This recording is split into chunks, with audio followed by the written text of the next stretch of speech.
Welcome to the Winnie Podcast. This show is focused on empowering ranchers. Whether you're a seasoned rancher or just getting started, we'll guide you on how to use the infinite banking concept as an alternative way to finance your operations. It's a better way to think about money. Join us as we discuss planning for the future, attracting the next generation, and the art of keeping more money within the family. Here's your hosts, Winnie and Lacy.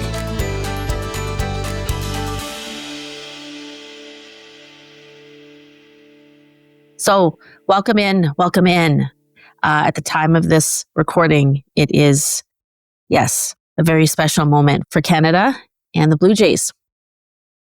Yeah, I will confess I've always been an Astros fan because that's where I was born and raised. And we grew up going to the baseball games.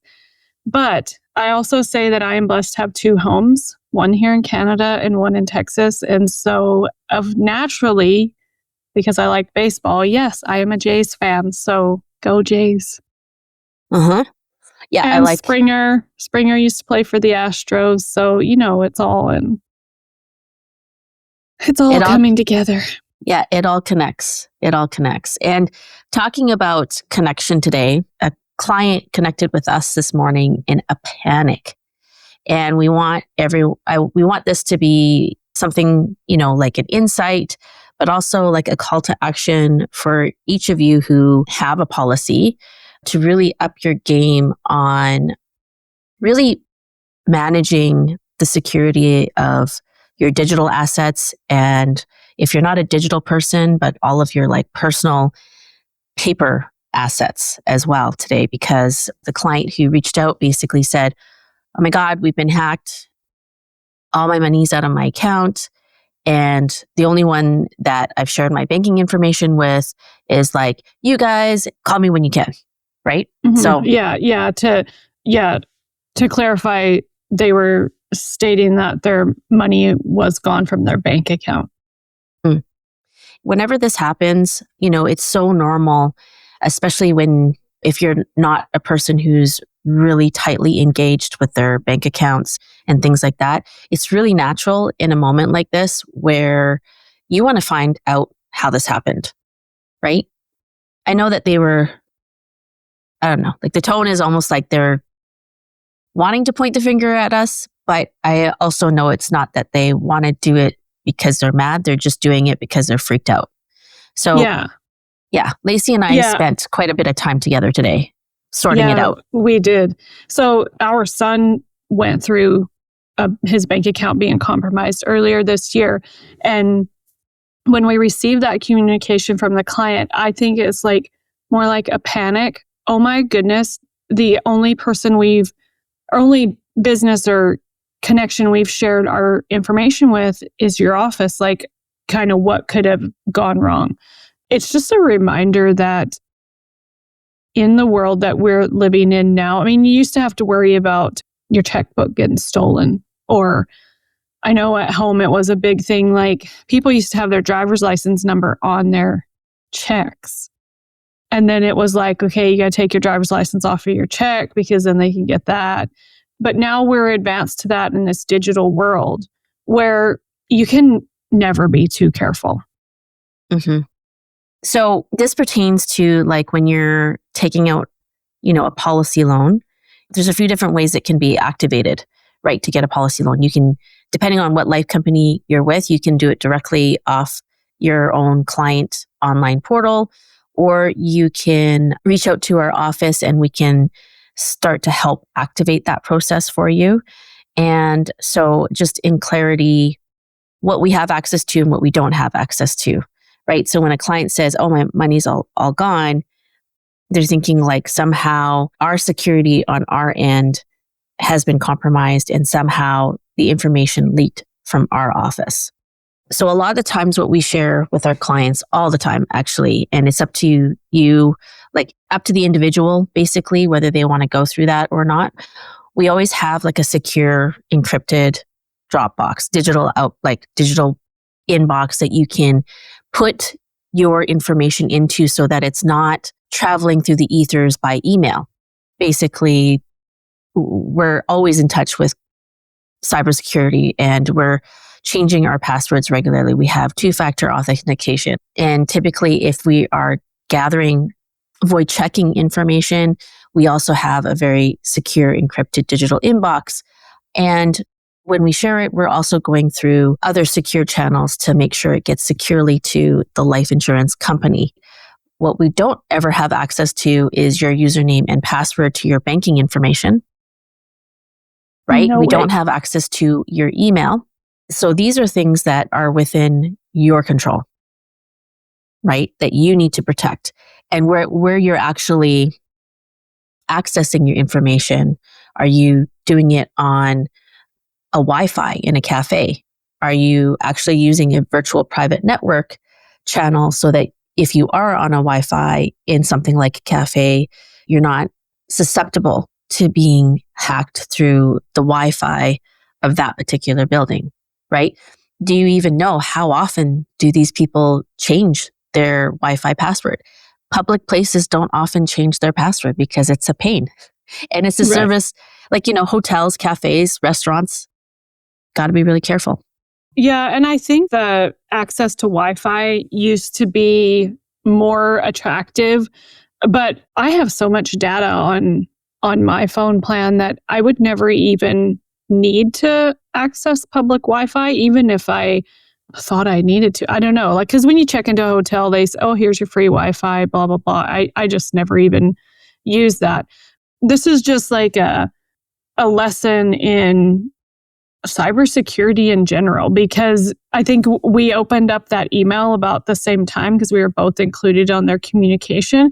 And I was picking up my phone to call Winnie and she was calling me because it's like, oh my gosh, what has gone wrong? Like and this is a client who, I mean, they've been here around here longer than I have been. And so it's somebody who we communicate with regularly and feel like we know very well. So we knew immediately, like, oh no, like this is very out of character for them. And so we did spend over an hour digging and making sure we were finding all of the facts of the situation on our end. And so that's still an ongoing process. But I think it's so easy for us to get into in our personal lives. Like, oh, I'll just check this on my phone and I'm in town, and I'll do this. And I very, very rarely, only if I have to, will log into my online banking away from home because of the risk of hackers, right? Nowadays, our family was just trying to sell a vehicle. The number of scam messages that we received, to the point where you don't even believe when it's a real person. And so we would say, if you want to talk to us, you need to call this phone number. And if they weren't legit, they're not going to call you. And so it's around every single corner that we turn, there is somebody wanting to hack or scam. And so we can't let our guard down. It's almost like when you're in those countries where pickpocketing is huge. Yeah, we London, can't I turn guess, our has back. London has a huge reputation of that too. In the book, Becoming Your Own Banker by R. Nelson Nash, one of the human conditions that he talks about is Willie Sutton's Law, right? And Willie Sutton being like a big famed bank robber. Yeah. He talked about it because it was like, where there is money, there's someone that's always going to attempt to steal it. And this isn't something that's new. As humans progress, and with every new technology, there's just other humans that just like to progress in the different ways of how they can get at money that they never had to work hard for, which is a shame. And we can't do anything about that, but we can definitely take the time. And I just want to say, I hear so many people say, oh, I have one password for everything, in a very loosey-goosey kind of way. And they don't even want to do anything about it. If you are one of those people, I just have to say, smarten up. It's maybe hard to memorize a different password, or it may be just that you have no system for being able to manage your passwords. But there is some phenomenally simple, great ways now that you can up your game and keep it simple for yourself and protect yourself at the same time. Because, oh yeah, okay, well, it may be hard for you to memorize a password or keep track of it because you don't want to be geared that way or don't want to take the time. But what is harder, to deal with your money leaving all of your account and now you have to spend hours on the phone with your bank, or actually go down to your bank, or have to deal with all of the things that you now can't do? It is a different kind of robbery. It just makes you feel so vulnerable. In a way, it just like, it's another one of those things that chip away at our ability to be nice to people in general, right? So choose your hard, okay? Like, it's hard to memorize a password, but it's also hard to get robbed. Yeah. Yeah. Well, and I mean, when our son's bank account was compromised earlier this year, we were very, very fortunate that I clued in and I to what was happening right away. And we were able to get every single dollar back into his account, which we were very grateful for. But here's the other thing. If I hadn't been sitting right there with him and kind of saying, oh, what are you doing? Like, that's not a bank account that he logs into all the time. But since then, I have taught both of them, you need to be in your bank account minimum one time per week, because you need to know where your money is going. This is very clear evidence that whoever these people are, they're crafty and they know what they're doing. And in a matter of 5 minutes, we saw so much money leaving his account.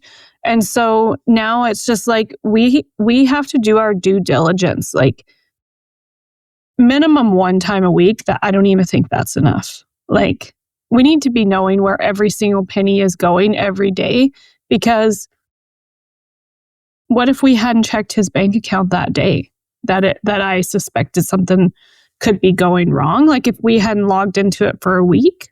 Mm-hmm. Yeah, it would have been even more detrimental and more of a heartache. I think it would be really helpful. And if I was listening on the line, I'd be super curious. I'm like, what exactly did happen?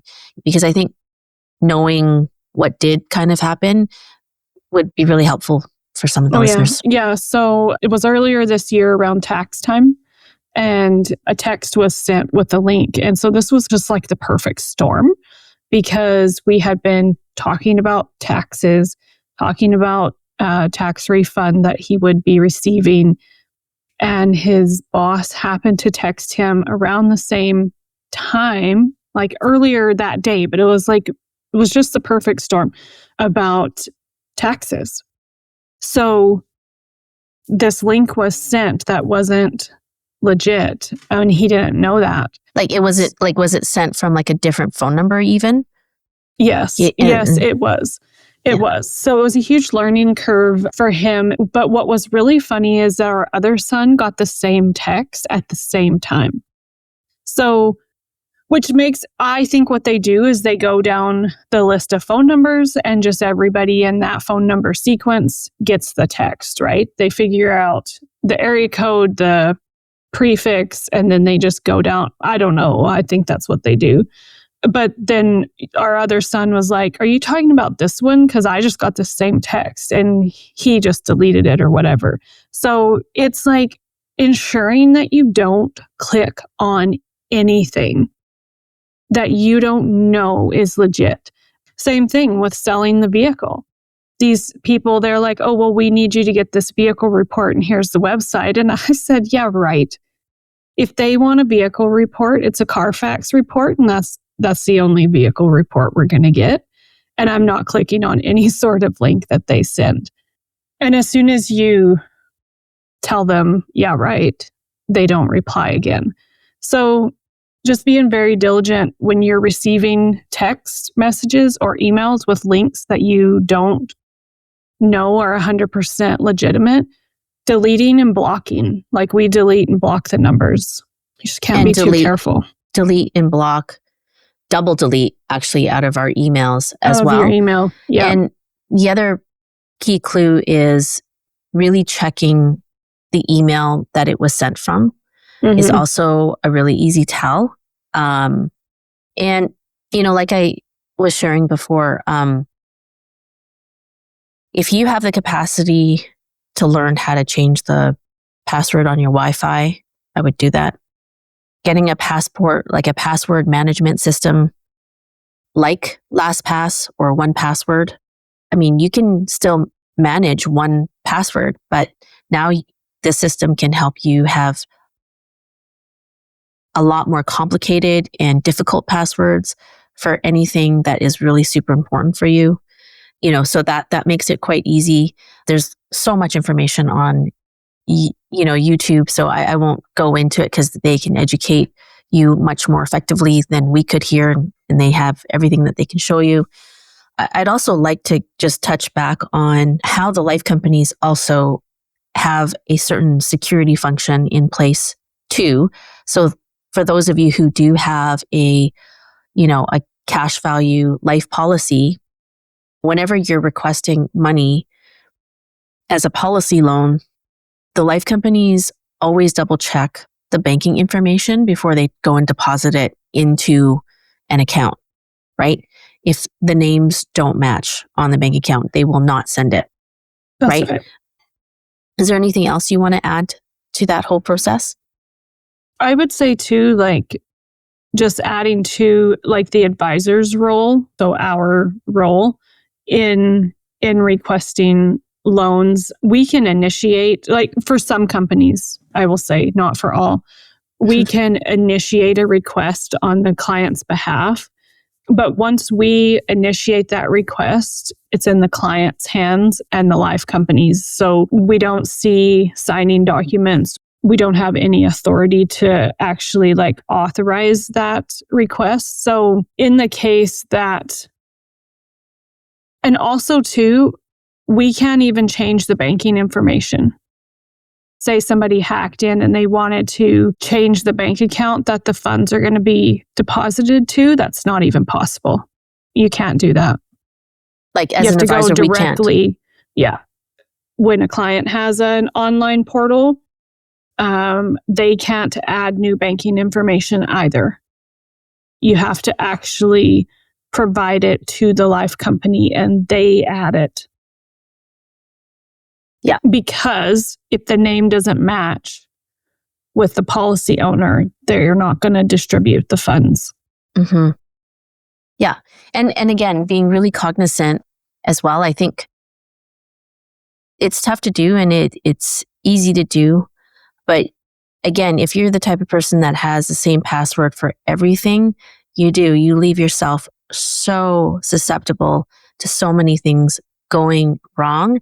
And it only hurts you, right? So again, it may seem difficult amongst all your other competing priorities, but it's really if we have a cognitive capacity to take care and manage our own finances, we ought to. And it actually only benefits you more in the long run because the more you manage your cash flow, the more you're able to actually keep, right? And protect yourself, but it also makes you really aware of what you have and alerts you to things that you may actually need to change. And it's really your responsibility. So, well, and it's just coming up more and more. There was a cousin just in the past month who had $10,000 taken from a PayPal account. And then I know another lady who woke up and everything was drained from her bank account. So this is getting to be more and more common, and we have to be on the defense all the time. Yes. Because let's just face it, we all work hard for what we earn. And now we're going to have to work hard to keep it, to protect it. Yeah. And the sooner you develop an easy preventative system in place to protect your money, hey, then it's just easier. But it's always it's always the starting up that part is the hardest part, but then it can become so easy so fast once you get used to it. Mm-hmm. And I guess I would say Yeah. too, those people who are more vulnerable in your life, help them too, because I helped my in-laws set up LastPass so that they only had one password and everything was in one place, because the seniors are more vulnerable because they're not as techie as people our age. So help those people in your life that are more susceptible to fraud. Yes, 1,000%. And I would also say that people who have addictions like alcoholism or just plain, sometimes it doesn't even have, addiction doesn't even show up in the form of like some sort of chemical, it can just be, I don't know, pure addiction to like sitting all by yourself in a room looking on YouTube, and maybe you're just plain lonely. But this is where you can also be very susceptible because, romance scams, right? You're really lonely and you get suckered in by saying, oh, well, you'll get to meet, like, hey, you really want to meet, like, you really want to meet me, or you really want to meet someone, like, I can meet you here, but you have to send me X amount of dollars. And yeah, it sounds so really ridiculous, seems but this crazy. It's like, it happens. I'm kind of alluding to actually like within one arm, like within arm's reach. I know these people, right? These are real stories. And, an alcoholic just so disjointed in the middle of the night answering a phone call from a scammer. Mm-hmm. And then it just happens, right? Yeah. Well, I think too, we were told of a story when we were in the States of the grandparents getting a phone call and saying, oh, your grandson's in jail. And I mean, this is happening more and more and more. They're getting so crafty. And this story that was shared with us when we were down south, the grandparents ended up giving away. It was so much money, they didn't tell us how much it was. Mm-hmm. Yeah. So we can never be too careful and, be on the defense when it comes to cybersecurity, because it's not going away. Mm-hmm. So again, this kind of came top of mind today because that's what happened. That was that was pretty much within our first working hours of our day today, helping a client